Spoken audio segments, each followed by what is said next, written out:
erdhi për herë të parë si shefi NATO-s për vizitë në Ballkan. Madje solli me vete mesazhe të qarta. Sekretari i përgjithshëm i NATO-s Mark Rutte tha se stabiliteti në rajon varet nga të gjitha palët dhe sipas tij, ato duhet ta zgjedhin diplomacinë para dhunës.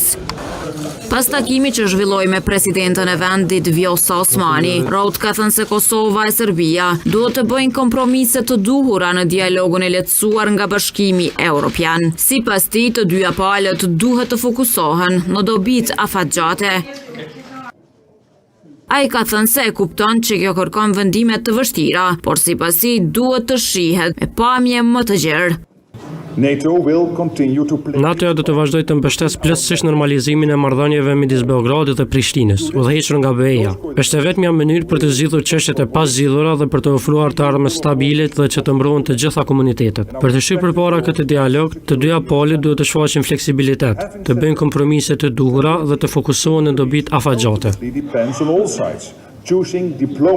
Tutje, shefi NATO-s është zotuar po ashtu se përkushtimi i kësaj aleance për stabilitet e paqe në Kosovë dhe rajon mbetet i qëndrueshëm. Jemi të gatshëm të përgjigjemi çfarëdo zhvillimi të sigurisë. Dhe në këtë kuptim shpresojmë të shohim bashkëpunim edhe me të thellë mes të institucioneve të Kosovës dhe KFOR-it.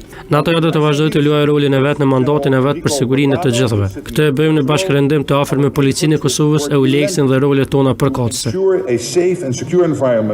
Ndërkohë, presidentja Vjosa Osmani ka thënë se është koha që Kosova ta ketë vendin e saj në NATO. Sot Kosova po kontribuan dhe është e gatshme dhe e aftë për të rritur kontributin për stabilitetin dhe sigurinë anë botës, ashtu siç bota punoi për të na ndihmuar në momentet tona më të vështira.